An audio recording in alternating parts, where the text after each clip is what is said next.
জাতীয়তাবাদী যুব দলের ৪৭তম প্রতিষ্ঠা বার্ষিকী এই দিনে আমরা শহীদ রাষ্ট্রপতি জিয়াউর রহমানের এই সমাধিতে পুষ্পমাল্য এবং মোনাজাত করেছি দেশের সমৃদ্ধির জন্য, দেশের সার্বিক উন্নয়নের জন্য এবং একটি শক্তিশালী গণতান্ত্রিক রাষ্ট্র বিনির্মাণে যাতে আমরা গণতান্ত্রিক উত্তরণের রাস্তাটা অতিক্রম করতে পারি।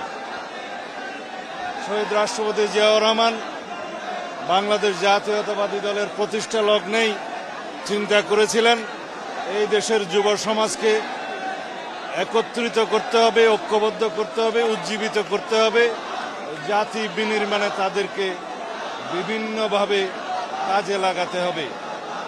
সেই যে আমাদের যুবদলের যাত্রা শুরু, আজকে ৪৭ বছরে আমরা যা অর্জন করতে পেরেছি জাতীয় জীবনে, যুবকদের জন্য কর্মসংস্থানে, যুব বিষয়ে মন্ত্রণালয় সৃজনের মধ্য দিয়ে এবং এই যুবকদের নিয়ে তারুণ্যের ভাবনা নিয়ে আমরা যে বর্তমানে বাংলাদেশ বিনির্মাণের স্বপ্ন দেখি সেটাকে আমরা ৩১ দফায় ধারণ করেছি এবং সারা বাংলাদেশে আমরা তরুণদের, যুবকদের রাজনৈতিক ভাবনাকে আহরণ করার জন্য আমরা সমগ্র বাংলাদেশে আমরা সফর করেছি। তাদের রাজনৈতিক ভাবনা এবং তারুণ্যের রাজনৈতিক ভাবনা আমরা গ্রহণ করে আত্মস্থ করে সামনের দিনে জাতি বিনির্মাণে কীভাবে আমরা সেটা বাস্তবায়ন করতে পারি সেই লক্ষ্যে আমরা কর্মসূচি প্রণয়ন করছি।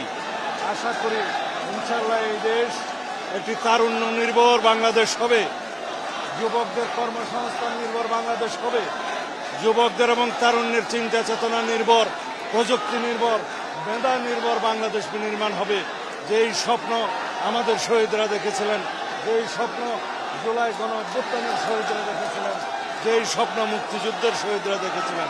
সুতরাং আমরা এই তরুণদেরকে, যুবকদেরকে, তাদের ভাবনাকে, রাজনৈতিক ভাবনাকে, চিন্তা চেতনাকে আমরা আত্মস্থ করেই এই জাতি আমরা এগিয়ে যাব। আমরা সমগ্র বাংলাদেশে আসনভিত্তিক সকল যোগ্য প্রার্থীদের, একাধিক যোগ্য প্রার্থীদের সাথে আমরা কথা বলেছি।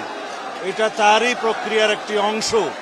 আমরা একই মেসেজ দিতে চাই যাতে আমাদের দলের ভিতরে ঐক্য থাকে, জাতির মধ্যে ঐক্য থাকে, যাদের সাথে আমরা যুগপৎ আন্দোলন করেছি এবং অন্যান্য একটা বৃহৎ জোটের জন্য আমরা চিন্তা করছি, সবাইকে নিয়ে ঐক্যবদ্ধভাবে যাতে আমরা আগামীতে এই নির্বাচনে বৈতরণী পার হতে পারি। তবে জাতির মধ্যে ঐক্যটাই হচ্ছে আমাদের সবচেয়ে বড় শক্তি।